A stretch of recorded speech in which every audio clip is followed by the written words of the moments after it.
Hello, everyone. Welcome. We are honored to begin Class 1 with Geshe Michael Roach.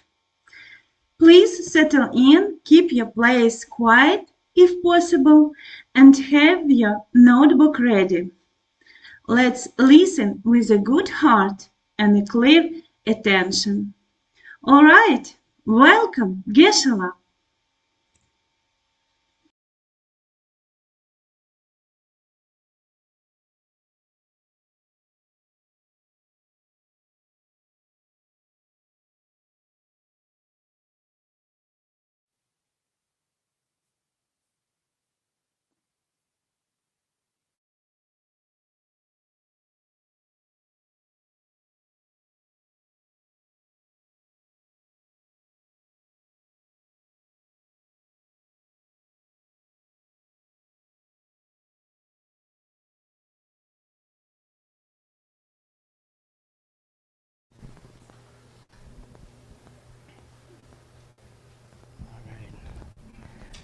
Good afternoon, everybody. I'm very honored to have you all here at this Five Houses event. You know, we're here in service of you, on your path of transformation, in service of other people. And there are so many people that make this program possible, from the ACI staff to hundreds of volunteers online. We're broadcasting in 12 languages around the world simultaneously. And this couldn't be possible without you, your support. And I'm speaking not just your financial support, but also because you think this is important. What we're doing, I'm seeing the impact of what we're doing in this community around the world. And I know some of you have been expressing some concerns, like, oh, well, what's going on? But we are making those changes, and I can see it happening. And I see that you have a deep, deep belief in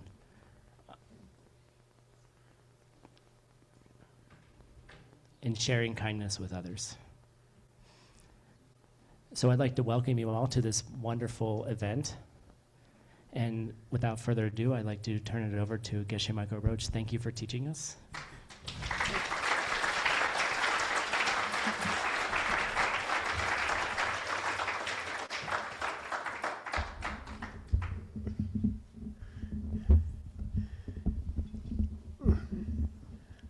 Hi.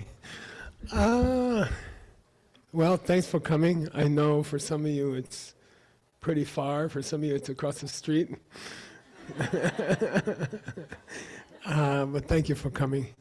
And for me, being one of the first people who was here, along with my, 80 friends from New York, it's very nice, right, to see such a beautiful place. And it's so wonderful, and it's grown so well. I'd like to thank Venerable Sunam. Where are you? Okay.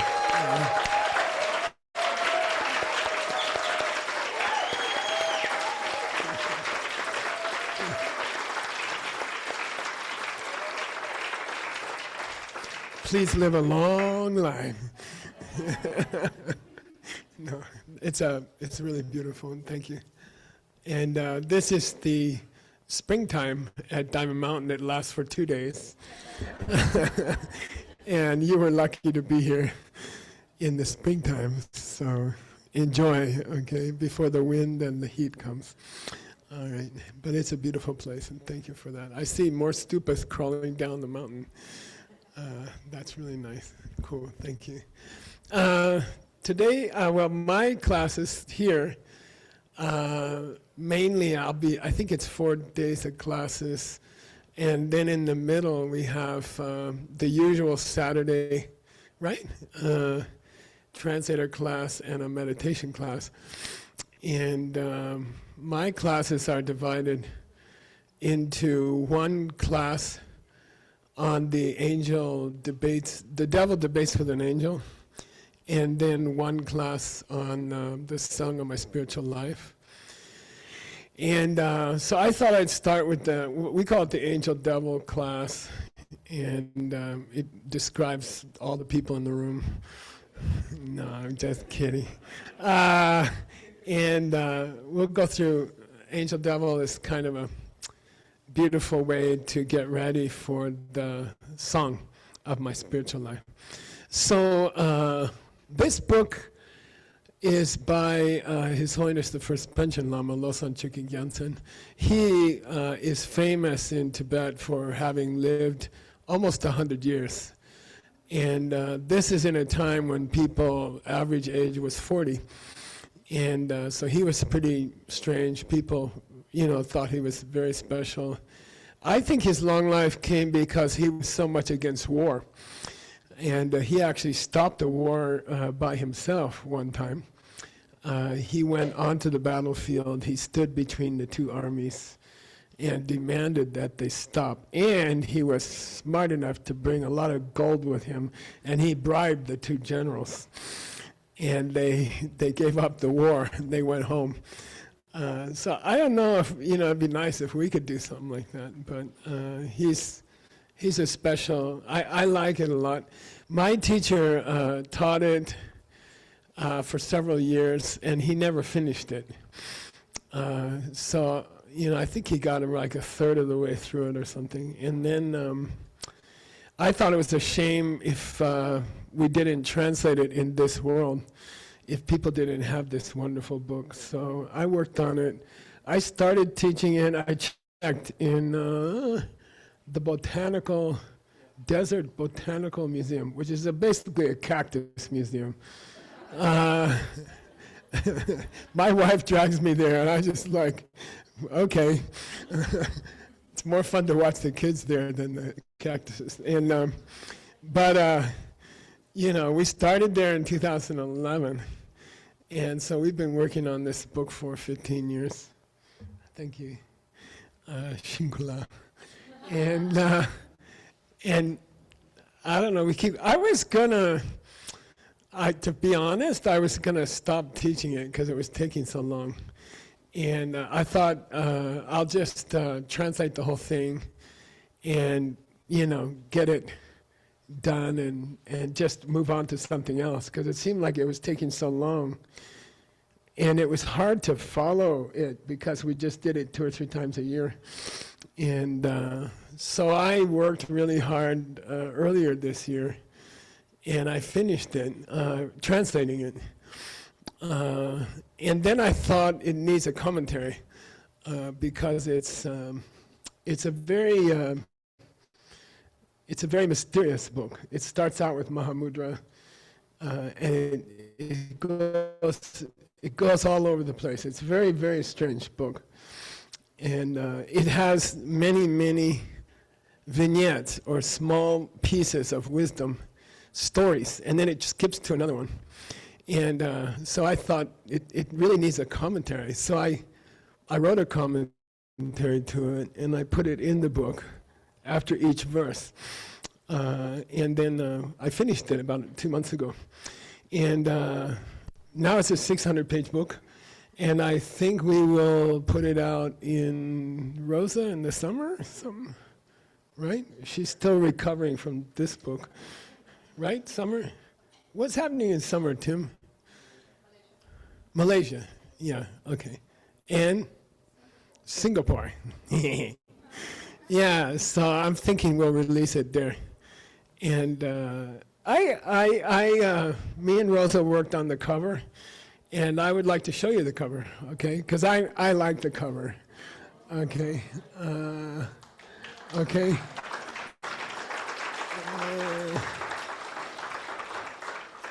So that's a painting of the first Panchen Lama, and then that's a dragon. That's a demon slayer next to him, an old Italian demon killer from 400 years ago, 600 years ago, and to me, I like it. I like that. We chose the title, "Struggle Against Our Tendency to Think That Things Are Coming at Us." Okay, so we didn't call it the devil. Well, you can see the devil debates an angel, right? In Tibetan, it's called Dangzin Shangdep. Say Dangzin. Shangdep. Dangzhen means your tendency to think that you are coming from your own side and that the world is coming from its side. Shangdep means a bitter argument between two people. So it's a bitter argument between the angel and the tendency to think that things come from their own side, okay? Which is being taught by two great scholars in the early afternoon nowadays, right? How'd it go? Was it all right? Yeah, they did a good job. That's a Gibson's second book that he's published, and it's a beautiful book. The Other Side of Emptiness. Yay, Gibson. Yay.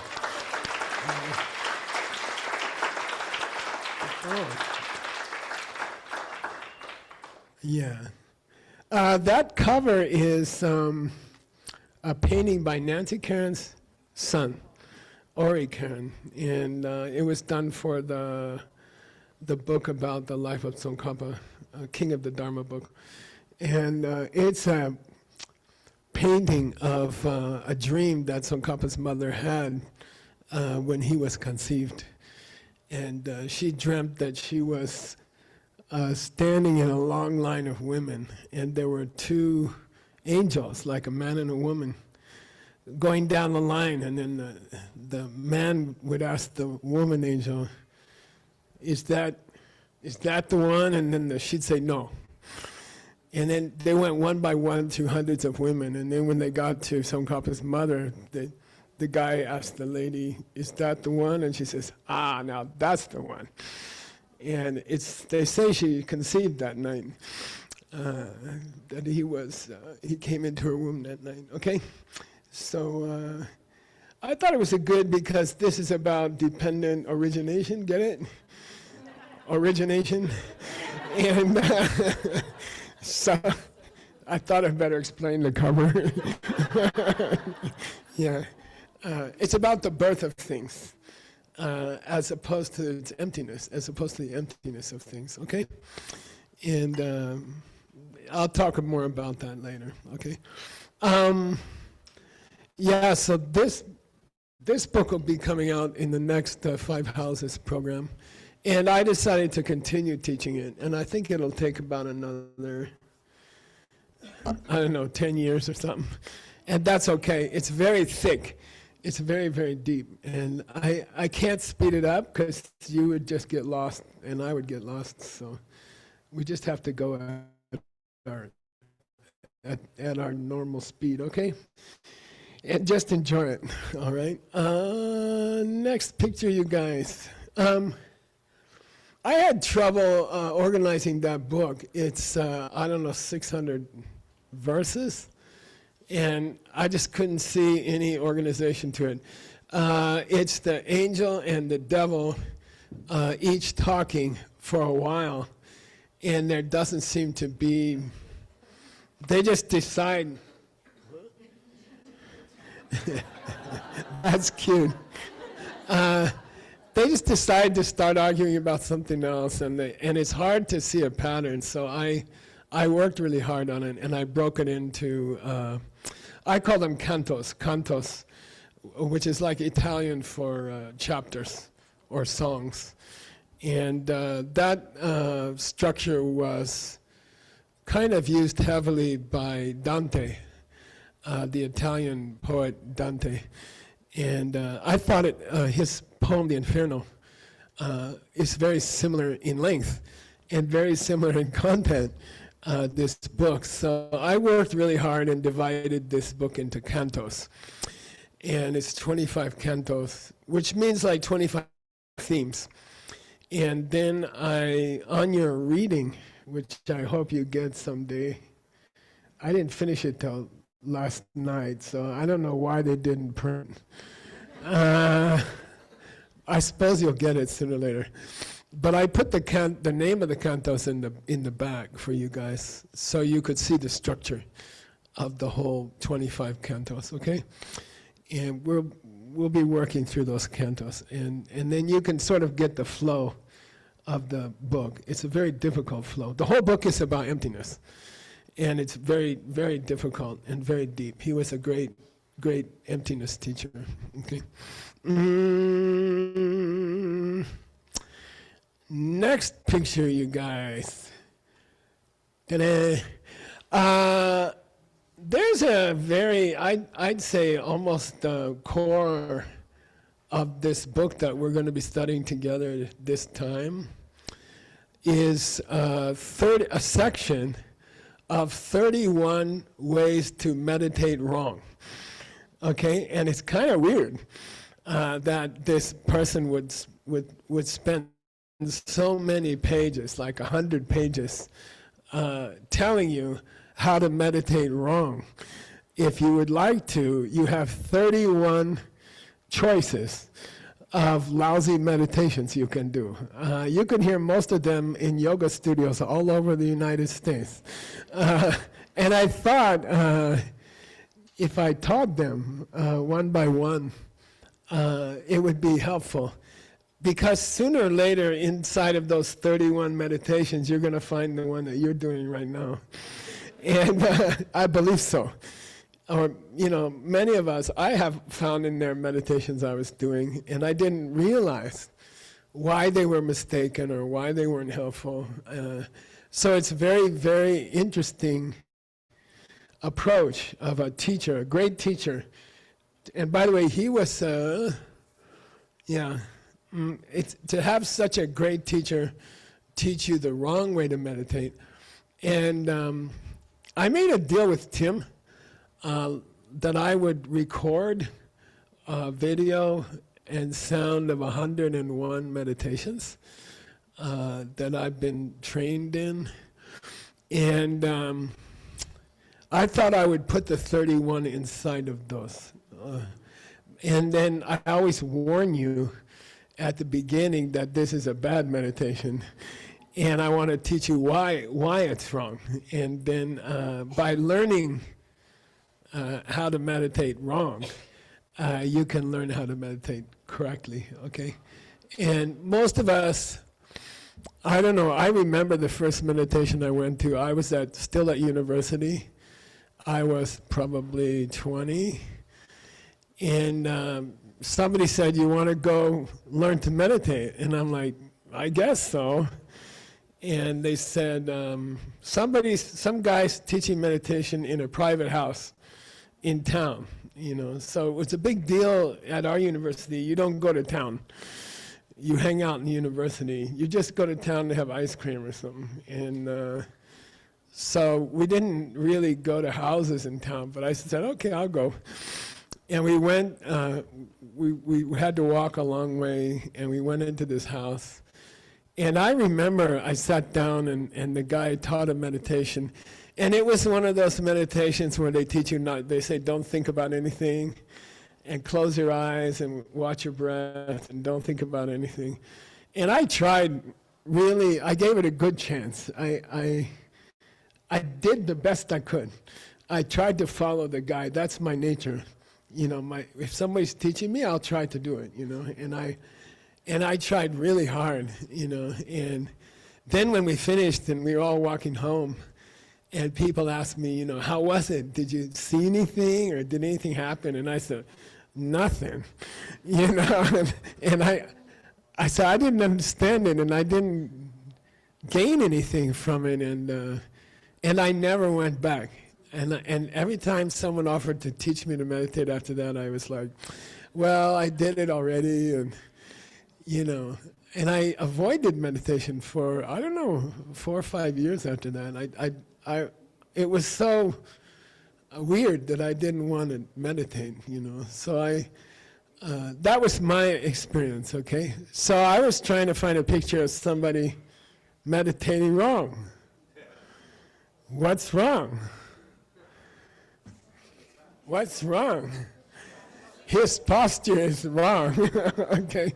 If he's trying to reach some inner winds flowing up his central channel, they're going to get stuck somewhere around his back, So, I had a lot of choices with my AI. I said, show me some stupid meditation. They had some guy going like this, and I thought, no, that's too tricky. There might be one like that. But this one, I'm pretty sure nobody would want to meditate with bad posture. So I used that one, okay? So I think, I call this the jewel of the first Panchen Lama's book. I think this 31 wrong meditations is like the most precious thing in the book. And I encourage you to go through it. This book will be published and distributed in Malaysia, maybe, right? Omani Baby Hum. Okay, we'll see. It's done, and I think we can publish it. We have a pretty good system going now. It took us a while to get a system together. Anatol's helping a lot by editing. You guys should give him a hand.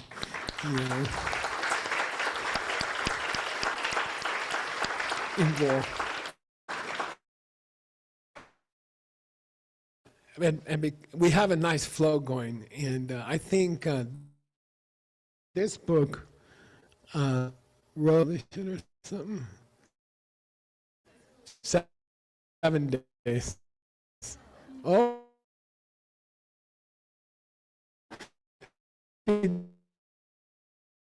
yeah. So she's been working really hard, and I think we should give her a hand.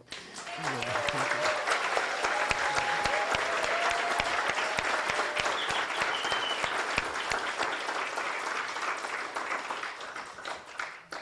She and her friend have a nice office space in Sedona. Right? Okay. All right. We're going to start at verse 384. Okay? There are 600 verses total. We're, I don't know, almost 2/3 of the way through, something like that. And I think what's interesting is that he's about 2/3 of the way finished with a book about emptiness. It's a whole book about emptiness. And he starts to talk about Diamond Way. He starts to talk about tantric teachings, you know, in a book about emptiness. And I thought it was kind of auspicious that we could go through those verses, since we are having also classes later in the day to prepare ourselves for Diamond Way empowerment. So I'll talk more about that in the evening. But I thought it was beautiful that he starts talking about Diamond Way just when we're ready to start thinking about it. And if you understand Diamond Way, you could say that is Diamond Way. When Diamond Way comes up, when you start your Diamond Way, you get it? Okay, meaning there's no coincidences in your life. Once you start practicing Diamond Way, once you study Diamond Way, once someone gives you empowerment correctly into Diamond Way, then strange coincidences should start happening, and now they are pre-happening. Okay, so the first Panchen Lama is starting to talk about Diamond Way in the middle of a book on emptiness where he's not supposed to be talking about Diamond Way, but he did it for you. He did it for you, like, I don't know,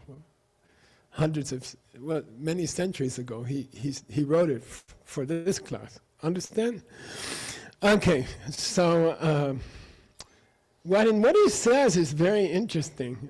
He says, if you can understand emptiness correctly, and if you can understand it's really the other side of emptiness, right? Gibson paid me to put an advertisement in. So the other side of emptiness, the other half of emptiness, we call, it has been called, and I first heard this word in university when I took courses in Buddhism, and they called it the dependent origination. And they gave us a whole book about dependent origination. My course in Mahayana Buddhism was a very poorly translated book about dependent origination and the wheel of life. Very, very badly translated, but I didn't know. And it was, required in Princeton University. It must be pretty good. And, now I look back and I look at it, and it was a disaster. The translation was a disaster. And it was amazing that I was attracted to this terrible translation, dependent origination. I don't know. When's the last time you heard origination in normal English? I don't know. Tsongkhapa had a dream, and Tsongkhapa's mother had a dream about the origination of her son. And, and I struggled, even up until recently, to find a good translation. The problem is, as Gibson and Rob will point out, I'm sure, that what we call dependent origination, what we call cause and effect, also applies to things which don't start or grow. They start, but they don't grow, okay? So it's not only cause and effect. When we say dependent origination, the word origination was meant, pratitya samutpada, was meant to avoid the word grow, because grow implies a cause and an effect, you see? And there's dependent things which don't start, they don't grow, they don't go through a process of growing. They don't have causes like that. They just come into being and they go out of being. For example, the emptiness of Michael came into being when I was born, and it will go out of being when I die, but it is not a thing that grows. And it's not a thing that comes to an end. You see what I mean? So whatever word you use for dependent, whatever you're going to call it, it cannot imply only growing. It has to imply other kinds of dependence for things that don't change, okay? And mainly those things that don't change are two categories: conditions, universal truth, like, I don't know, all pizza is good. That never changes. Okay? General truths, universal truths don't change. Okay? That's one thing that doesn't change. And generally speaking, absences of things don't change. Okay? So, the absence of a purple elephant in this room cannot get bigger or less. It's just there. It's there when the room started, and it leaves when the room is destroyed, but it doesn't change, okay? So you can't say really dependent origination. You can't, those are tricky words. You cannot say ingwo, technically, you cannot say cause and effect. Because there are things which dependent originate, but they are not cause and effect. They don't grow and they don't come to a stop, okay? So anyway, after much work, like, I don't know, I found my first translation recently. I taught it somewhere last week. Where's that?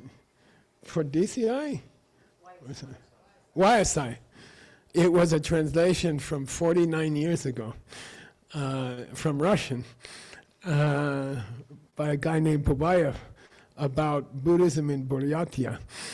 And it was in the Tibet Journal, and it was about the different categories of Buddhist studies traditionally in Buddhism, which is what our translation team is based on. 49 years later, our translation team is designed according to that article, actually. So anyway, it took me like 48 years I call it dependent events now, okay? And the idea of the word event is that it happened, but not necessarily grew, okay?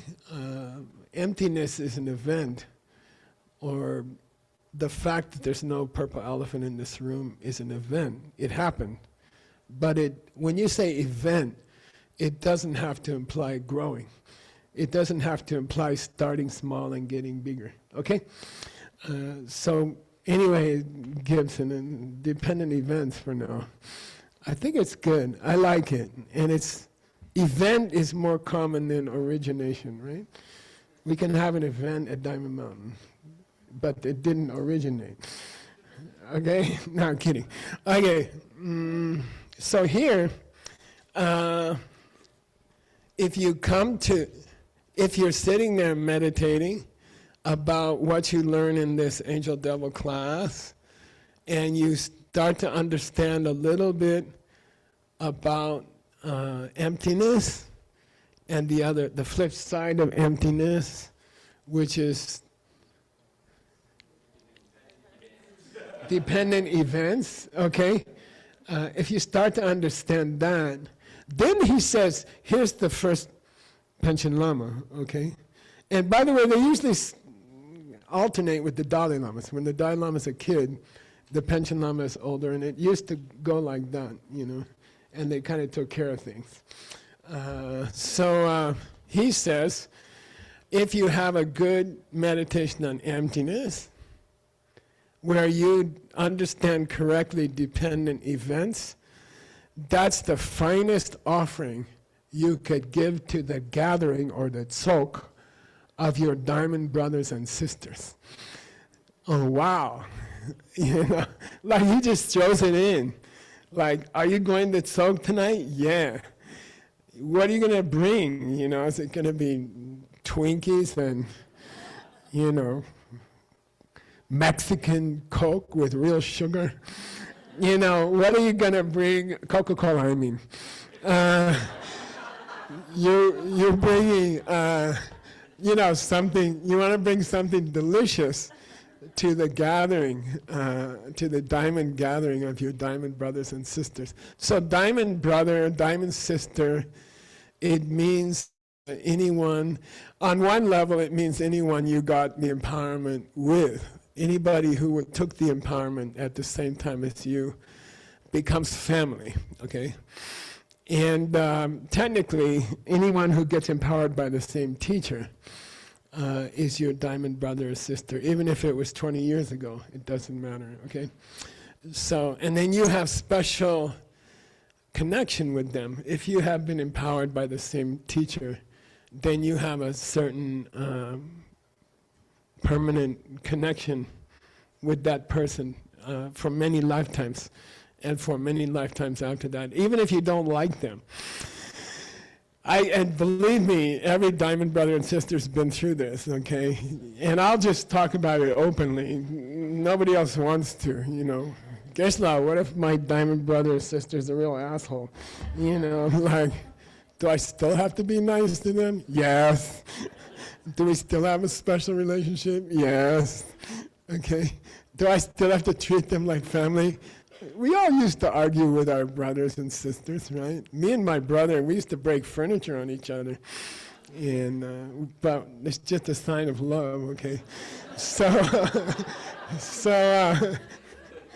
so anyway, don't get all weird about your diamond brothers and sisters. It's okay to say, he's my diamond brother, sort of, you know, I'm not crazy about him, you know. That's okay, be honest, it's okay. We can work on improving everybody in the family. There's probably some things about you that they would like to improve about you. So, but this idea that the greatest gift you can bring on the 10th, the offering of the 10th, say true, the greatest offering you can bring is not some kind of tasty dessert or something special to drink or something like that. If you really want to make your diamond brothers and sisters happy, then walk into the room with a new understanding of emptiness. Okay? And that's the ultimate offering to everybody in the room. Okay? And by the way, a sign that you had a breakthrough with emptiness is that you're happy. And you're relaxed, and you're smiling, and you're like, me. Okay? So, I mean, that's a sign. The more you understand emptiness, the more happy you will be all the time, okay? And so that's a sign. You're going to walk into the offering of the 10th twice. There's 2 tenths in a Buddhist month, okay? 10th day of the waxing of the moon, 10th day of the waning of the moon. And then you're going to walk in with a big smile and an open heart. And that means you had some emptiness breakthroughs during the last 2 weeks, okay? And he's saying that's the best gift to bring to the altar on Seichu. Got it? It doesn't hurt to bring a good cake also. Okay. All right, I'm just saying, according to my experience, it's still a good gift to bring. Okay. I'm going to go to the next verse, 385, and he's talking a little bit about the conditions that can help you see emptiness directly. And in this verse, 385, he talks about the place of shamata, okay, or a deep state of meditation, to be able to go into a deep state of meditation. He wants to emphasize it, okay? And so I had an experience. I saw emptiness when I think I was 22. And I had been to study in Asia, and I had studied pretty seriously for the year, I think. And then I came home. One of my teachers, who's supposedly the highest teacher in our tradition, told me, you should go home and finish your degree. You don't finish 75% of a Princeton degree and just stay in a hut in India, you know, although I wanted to. And they said, no, you go home and finish your degree. So I went back, and I had a very unusual 6 months or something. And I was telling some friends about it recently. I came back, and I was broke. I was completely broke. And I didn't have a place to stay. I was already used up my 4 years of dormitory time because I missed a year, and all my friends graduated, and because I spent a year overseas. And so I came back, and I was flying into Kennedy, and I thought, I wonder where I'm going to sleep tonight, because I don't know, 'cause all my friends graduated, and I didn't know anybody in the next class down, and I was thinking, the only person I knew was I was pretty active in the church, in the Christian church, and I grew up in a Christian church, and I had a good time in a Christian church, and I was an altar boy for like 12 years. I was in the choir for like 20 years. Like I really, really had a good time, and I had a beautiful church, really beautiful church. So I went to church at Princeton, and I was pretty close to the priest. I was doing Episcopal church, which means the priest can get married and can have kids, and so I was, and then Princeton used to be Episcopal or something, so they had a huge, comfortable house for the priest and his family, next to Einstein's house, and it was a cool place. And I was thinking, boy, I wonder if I could get into that house. You know, they had 2 small kids, and there's the priest and his wife. And then I thought, that's the only chance for me to not sleep on the street tonight, you know. And so I got to Princeton. It was already dark. They had just built a student center for, getting snacks and stuff late at night. And I thought, well, I'll just go there and see if I can get something to eat. And I used to drive a truck to deliver food for 5 years. So I knew how to get in the back, you understand, to get to the kitchen. So I went in and through the loading dock, and and I just got something to eat, and I went and sat down, and the whole place was empty.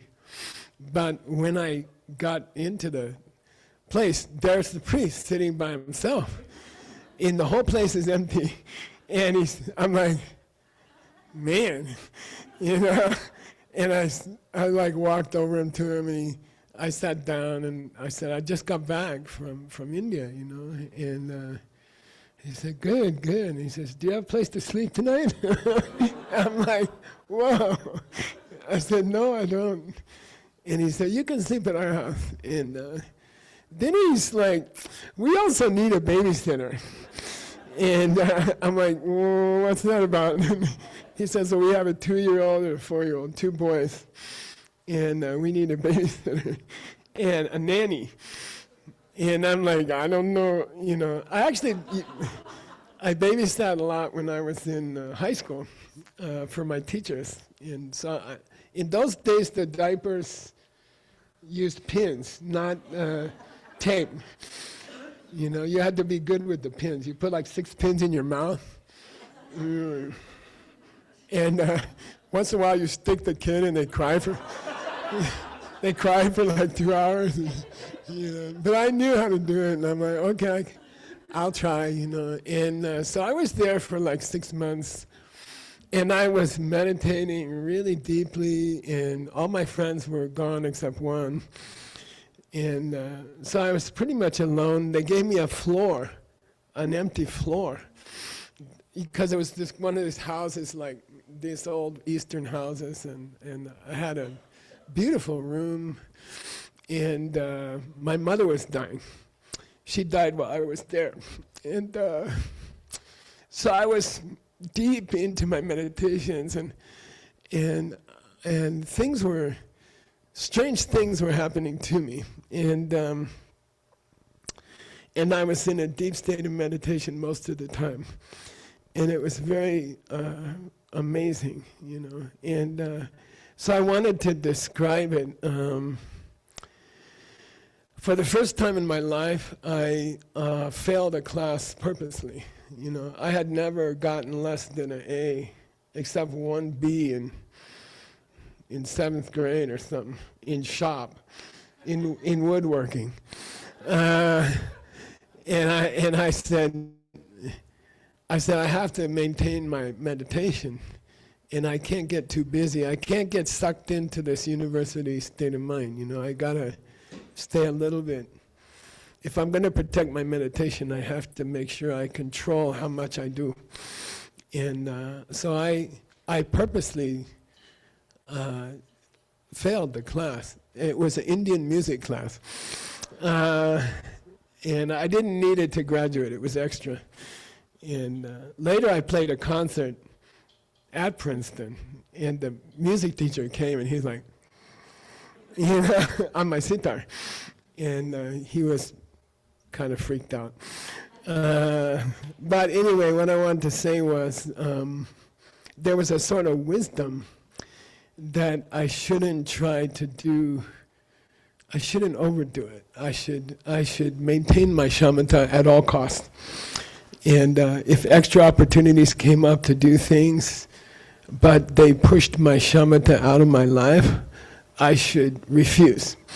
And I should just not do them, And so I was I had a very clear mission that I should maintain my shamatha. And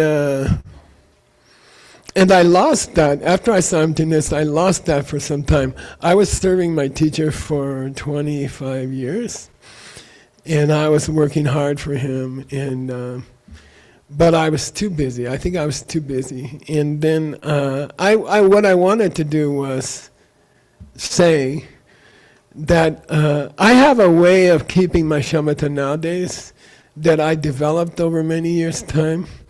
And I thought to share it when I taught you this verse. Because he says, Tonila mikshine drup.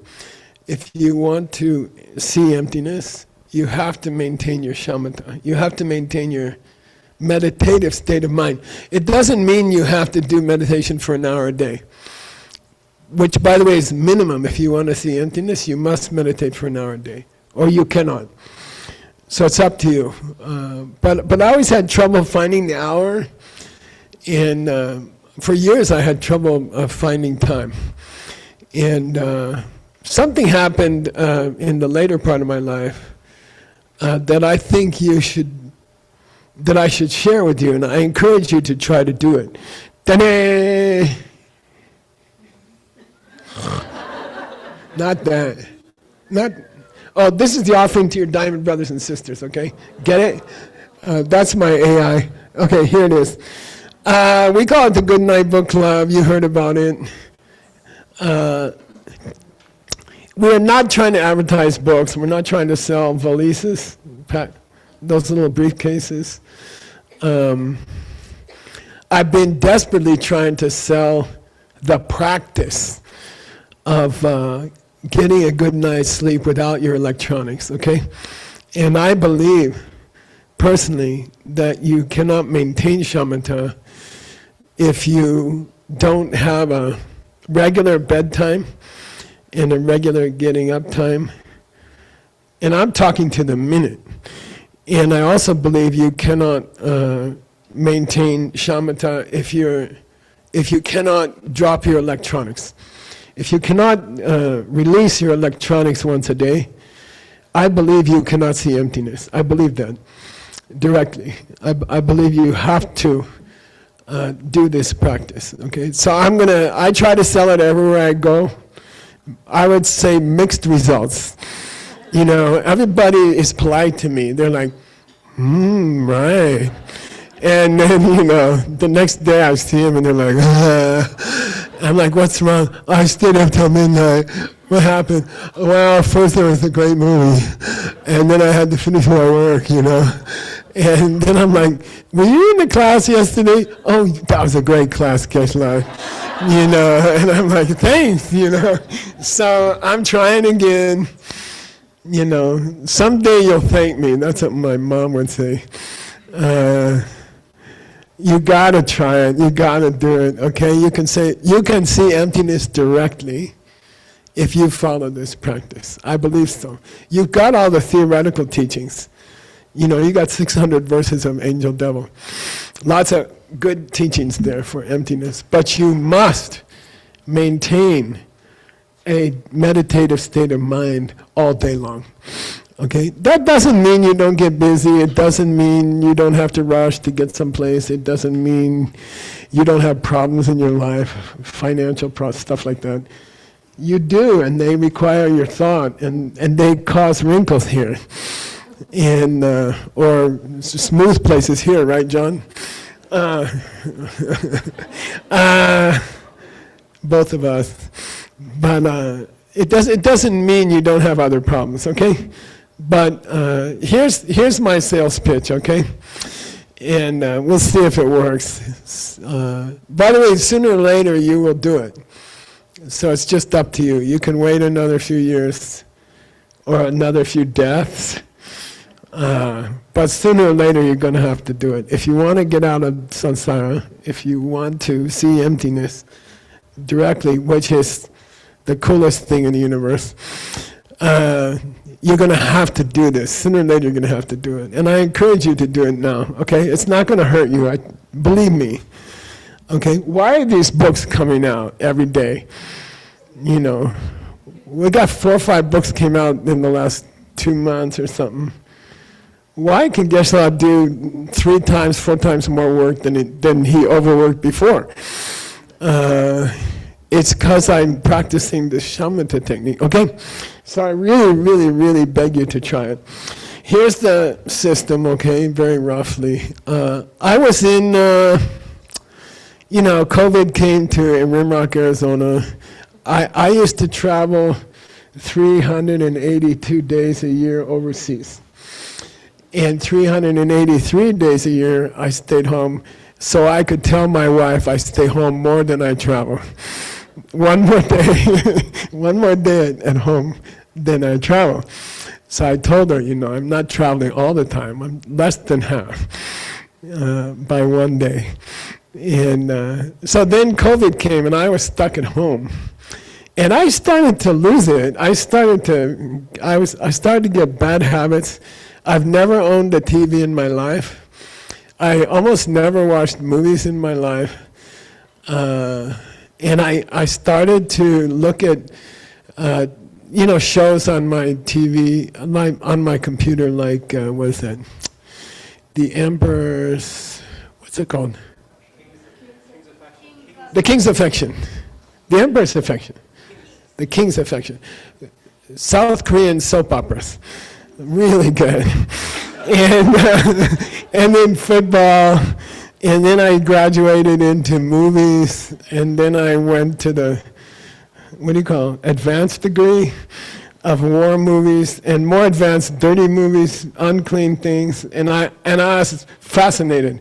I haven't seen them in my whole life, and I'm like, wow, this is something, And I was staying up later and later, and my shamata was gone. And it's ironic, right? You have more time than ever before to stay home, and then you can't use it. You need to keep busy. So then I got to know my phone better and better. The hours got up to 6 or 7 on the phone, right?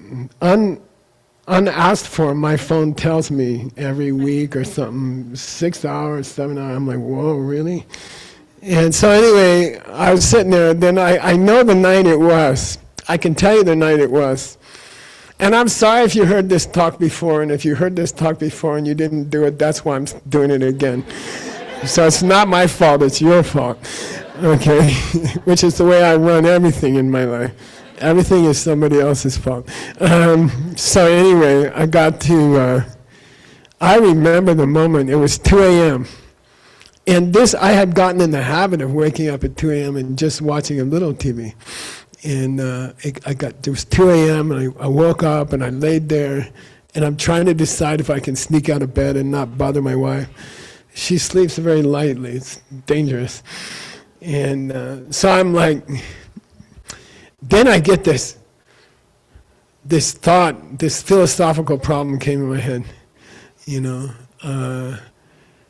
your fingernails and your toenails, which one grows faster? Like I was like, I wonder if it's the same, or your fingernails grow faster. The fingernails seem to grow faster. Is that true? Lindsay probably looked it up. And the toenails seem to grow slower, but I also don't like to clip them because it's so much work. So I thought, I don't know, maybe I'm just prejudiced, like I should check. I should ask my Gemini AI. So I got, I got my phone out and I was checking and I said, what are you doing? It's 2 a.m. You should be sleeping. Your wife's asleep. You could be, even the cat's asleep with us. She sleeps here because it's so warm. And then I'm like, how bad are you going to get? How much of this stuff are you going to watch? So I decided, no, I just chose a time. It was 10 p.m. I said at 10 p.m. I'm going to put my phone away and I'm going to put my computer away. I heard from, what's his name? Will Duncan, old friend, from the original Diamond Mountain. He did a 3-year retreat. Yeah. And he has a small retreat center, and he turns off the internet at 10 p.m. and he turns it back on in the morning. So I thought, I'm going to do that, So I'm going to put my laptop and my phone in the drawer of my dresser and at 10 o'clock. And then I'm going to leave it there until I wake up. So I did that, and then at 2 o'clock I still wake up. I was still like, I didn't decide about the fingernail thing. And then I went to the drawer, and I got out the computer and the phone. I started Googling it, and then I said, God, what's wrong with you, You're really addicted. And I said, no, I'm not addicted. This is a sign that you're addicted when you refuse that you're an addict. That's the typical sign that you're an addict. Addicts love to say they're not addicted, and that means they are. So I'm like, oh man, what am I going to do now? And so Rosa, I talked to Rosa at some point. We made this valise, a fancy name for a bag. When you call it a bag, you can charge $3. When it's a valise, it's $17. Something like that, or more. Much more. Okay. But where is that, Rob? There's mine. Okay. I carry it everywhere now. We made the cloth bag to carry the valise over your shoulder. So I carry it everywhere all the time. And I keep my computer in there. and it has a special zip and a lock, okay? You can lock it. And then me and Rosa, we worked on it, and we came up with a time lock. So you can put a lock here on the zipper, and you can, I set it for 10 p.m. to go to sleep, and then I set it for 6 a.m. to get up, okay?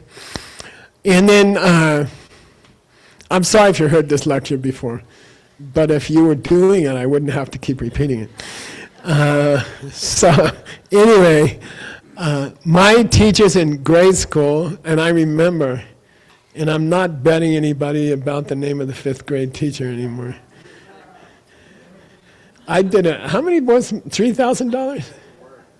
I said, I made a $3,000 bet with my students that no one could tell me the name of my 5th grade teacher. Of course, Wordsmith remembered and said, Mrs. Butts. And I was like, man, that's $3,000 down the drain. So anyway, I'm not betting. And her name is Butts, and she was.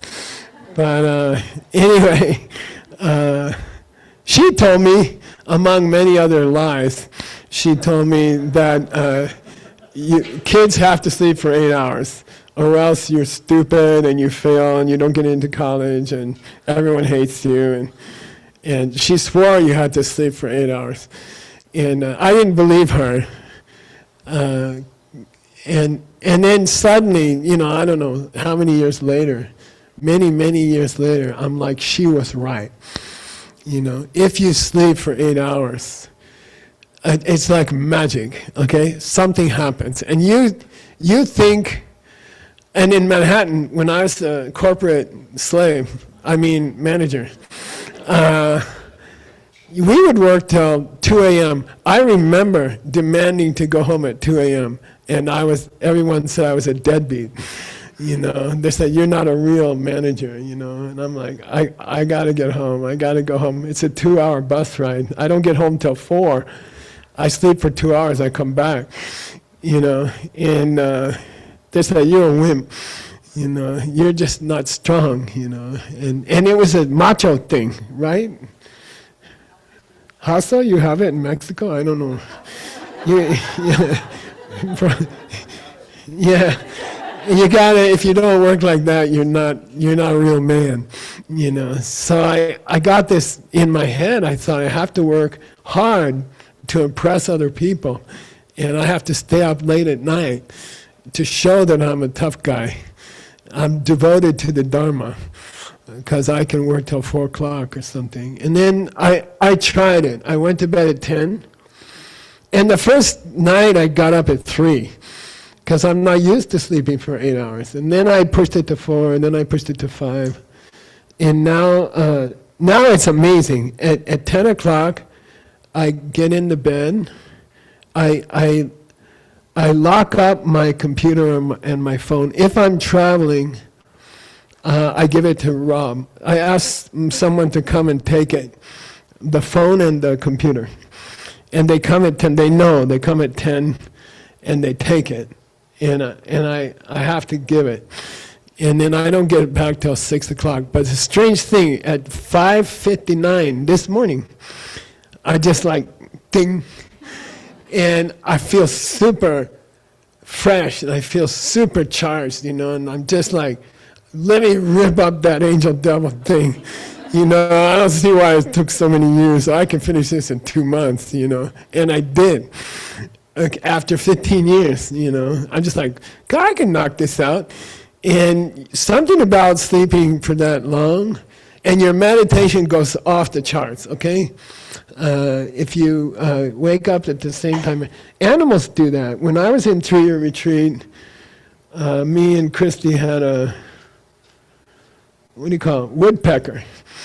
And we had a yurt. We were staying in a yurt. Yurts don't have windows, they have flaps. And in the summer, the flat would be tied up, and the woodpecker would come to sleep inside the roll, and he showed up every night at 7:00. Like animals have this thing. My cat, she's like, it's 6:05, it's breakfast time, And they have this inner clock, you know. So if you do this practice every day, you just wake up at 6, and like at 6:15, you're ready to meditate, and your mind is totally ready to meditate. And I came back to my meditation. I started, as Geshe says, I started with 10 minutes, and then I got up to 15 minutes. I'm at 52 right now, you know, and I built it back up, and it feels really good. So what I'm saying is, if you care about all this stuff, you paid to come here, I guess, or you hitchhiked, and you worked hard to get here. And the most valuable thing you can learn here is this, okay? Then your shamatha will come, your meditation will come, and it's unbelievable. It's just unbelievable, you know. I'm like, I think I finished another book I'm 90% through another book this morning. I think I can finish in 2 more days, something. A whole new book, which you don't get to see till in about 2 weeks, okay? But it took me 2 months to translate a major work, and a very old work, 2,000 years old, and really hard, very, very, very secret, very difficult. And you can do it if you sleep, if you get a good night's sleep, and you don't have your electronics on during that time. So I beg you to try. Okay, I know it doesn't sound like a Dharma teaching, but it's the best Dharma teaching I can give you. Okay, get enough sleep, get 8 hours of sleep, put the goddamn phone away. You know, declare independence from your phone. You could do it on July 4th. You know, I declare independence from my phone. You know. And your computer, and then your mind is so clear. That's shamatha. Shamatha, you have shamatha, and then emptiness is easy. Okay, if you have shamatha, emptiness is easy. That's what he says here. Okay, and I say don't wait till you're 72 or something to follow my advice. Okay, do it at 71. Right? Okay, seriously. People like Brady and Connie, they did it. They kept doing it all these years, but I lose it for time. I lose it for a year. I lose it for 2 years, and then you have to come back, and you have to give up those things and try it. You'll be so happy. You're here to learn to see emptiness and to get enlightened, and that's the best advice I can give you. The rest is all just Dharma, okay. All right. Next picture. So, Nagarjuna, how much time I got, Tim? When do I have to stop? 30 minutes. Okay, I can do it. I'll just do my usual technique, which is to don't do Q&A. Okay, but I'll give you tomorrow, I promise, okay? Which tomorrow? Okay. So anyway, at this point in the Devil Debates an Angel, they talk about a thing called the 7-part analysis of the pieces of a thing. I like to use an automobile for this teaching. In fact, that helped me see emptiness. So I'd like to teach that. But first I wanted to give you a reference for it. This analysis that the first Panchen Lama goes through, it comes from, you can find it in works by Chandrakirti in Shikshapada, verses, clarification of the verses, okay? And you can find it there. It's very, very beautiful. I like the version that is found in an ancient Buddhist book called, say Malinda? Paha. Malinda? Paha. So, 300 years before Jesus, 2,300 years ago, Alexander the Great conquered all the territory from Europe, southern Europe, up to India. And he reached as far as India. His army refused to go further. Why? $100 question. Why? $100, $100. Wait, raise your hand. You don't get money without raising your hand. Haggerty chooses the person. Because if you go further, there is the end of the earth. And you can fall down from who will the... fall off? $100. Yeah. Okay. So Alexander's troops refused to go further. They beat the Indians in a big battle in West India, and then they refused to go further. He had to turn around and go home. He sent half the men on ships from around Mumbai, and then he tracked the ships on land. He went with his horse soldiers, and they went in ships, and they tried to make a new route from India to Europe. And he reached Baghdad. He died in Baghdad. He died from diarrhea. Okay, the whole world couldn't kill him, and Sansara killed him. Okay, so anyway, his generals became the kings of India, and so there were, I don't know, maybe 20 split up India. And they became the kings of India. So generations later, there was a king named Menendra, and he was a Greek overlord of Indian country. And the Greeks had a system of having an advisor of the king who was a philosopher. So $100. Who was Alexander's own advisor, $100.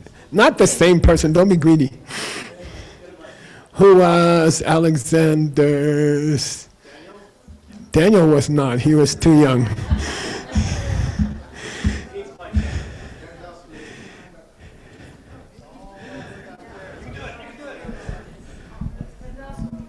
Aristotle? Yeah, Aristotle, nice, okay. Before he went on his trip, Aristotle was too old to go on the trip, so he assigned a tutor to stand in for him, and Alexander murdered the tutor somewhere around Iran. So anyway, it was a custom for great kings in those days, leaders of countries, had a spiritual philosopher teacher who guided them through their life. And the most famous, Nagasena was the one who taught Menendra. And those conversations were made into a book called Malinda Paha in Pali. Pali is a corrupt Sanskrit. Pali is a spoken Sanskrit. Hey man, what's doing? So what's going on? I don't know, what's he doing? But it's that for Sanskrit, okay? And so we have that book, and we have 2 letters from Arya Nagarjuna. We never say Nagarjuna. 2 letters from him to another king, who was, I think, the grandson of Bimbisara, who made the first painting of the Wheel of Life, okay? So he's a pretty good king. And so there's a famous letter, 2 letters. I believe they're to the same king. I believe the second letter is deeper. The second letter, Nick Lasha is translating. It'll take him another 3-4 years, I think. And the first letter is called Letter to a Friend. Suher Leka. Suher Leka. Yeah, Suher is the L comes from the next word, Leka, which means a ladder. And then Suher is, the original is Suherd, which means a good heart. And cardiac and heart comes from herd. And the heart sutra is called Hridaya Sutra, the Heart Sutra. Okay? So anyway, the book is called A Letter to a Heart Friend, Suhara Leka. And then my teacher, when I was there with him in the early years, he had brought a handwritten manuscript of a commentary to this, to Nagarjuna's letter, written by the teacher of Tsongkhapa. And I thought, man, that's something, you know. Rendawa, his name is Jetson Rendawa. So, you know, I spent like a year typing out my teacher's translation. Later he learned English, but he still used a translator who translated his English into English. Seriously. It was so bad. So anyway, I typed this thing like for 2 years and it was bad. But I did it out of love for my teacher, and we finished it, and it was published. But I always thought someday, if I can find a manuscript, I would like to retranslate it, because it's very, very beautiful. It's stunning. The original work is stunning. So I found a copy. John Brady found a copy. It's a long story, but we got a copy. And I translated it. And so we're going to discuss, starting in the class tomorrow, because I talk too much, we're going to go through the 7-part analysis that helps you see emptiness, okay? 7-part analysis. It comes from, I'm going to teach it to you, from this book by Nagarjuna and Tsongkhapa's teacher. And I finished it in like, I don't know, record time, I don't know why. And it's damn good, I have to say. And so we printed it, and then Sunam, Venerable Sunam, director of Diamond Mountain, said, Diamond Mountain Geshe would like to sponsor a copy for every person attending the retreat in person.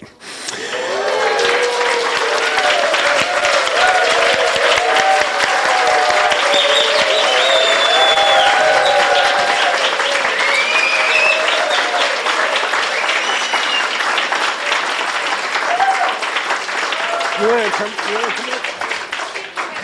want to come up and say something? Come on.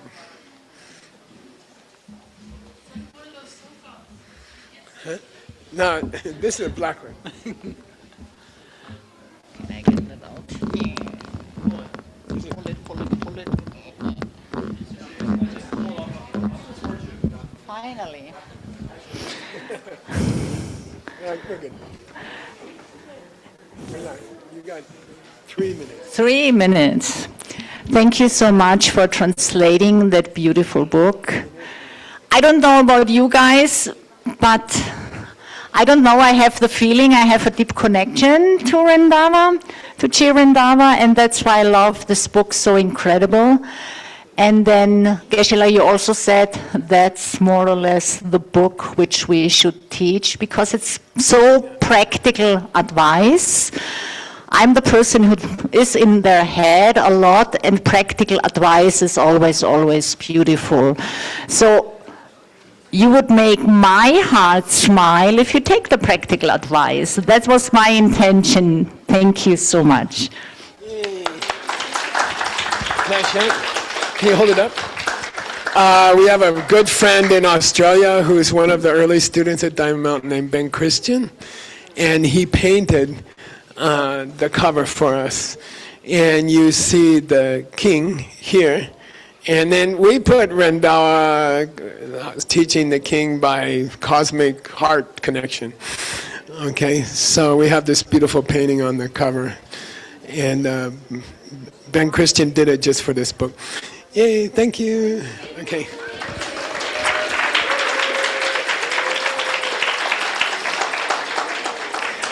If you have to teach new people, if you're ever called upon to teach new people, by the way, if you sit in this class at Diamond Mountain, you are automatically agreeing to teach other people. That's a deal. That's a tradition. If you're sitting in this class, it means you agree to teach other people in your time, okay? My first class was in the back of a Volkswagen with one person, the postman. Okay, so you can do it, all right? And what I wanted to say, and then we'll break, in my opinion, this is the best possible book to teach a new person, okay? So if you are called upon to teach a new person, I strongly recommend a piece from this book, okay? This is a wonderful explanation of the whole Dharma by Tsongkhapa's teacher and Nagarjuna, two of the greatest teachers in history, okay? So if you're going to teach new people, Jenny, you could have a course in Singapore and go through the book, okay? All right, Tim, anything? Where is Tim? Huh? Any announcements or anything? Okay. And thank you, Diamond Mountain. Yay.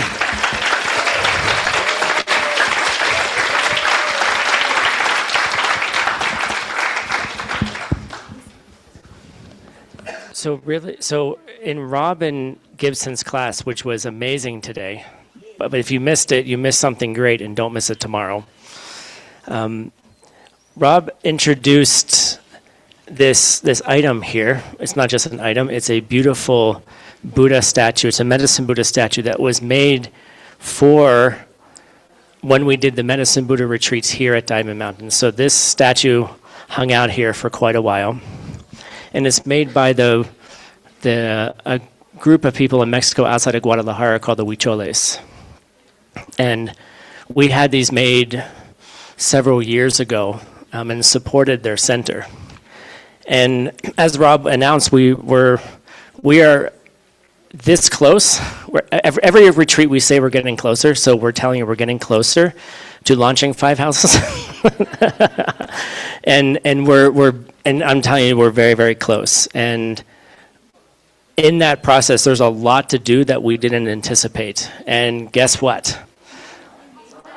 Yes, we're asking for your support. So to start, and there will be more, do not worry. If you cannot do this first one, we have a second surprise later, so don't worry. So the first, we have an auction here for this Buddha who's been around for several retreats. It was made by the Huicholes as well. And we're starting the bid at $5,000 for this, and we will offer it to you here. You can take it home, and if you're online, we will, of course, mail it to you. And we also want to say that each year we support Casa Huichol, which is a medical center for the Huicholes. We have a partnership with them. We've been supporting their operating expenses for many, many years.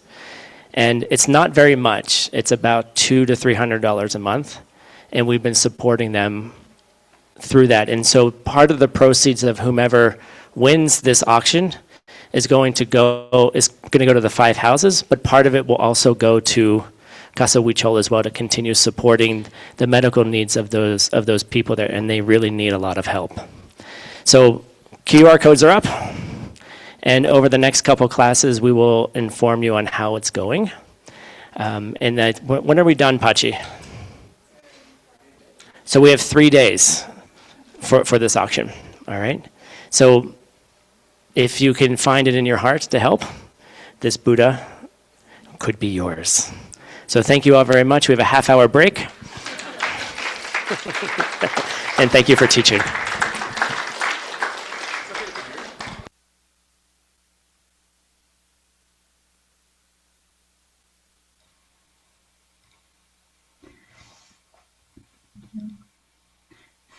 Thank you, dear teacher. Thank you, Geshe Michael Roach. And thank you, everyone. We'll continue with class 2 from 5:30 till 6:30 p.m. Please take a short break, stretch, and return to on time so we can begin promptly. See you soon. Goodbye.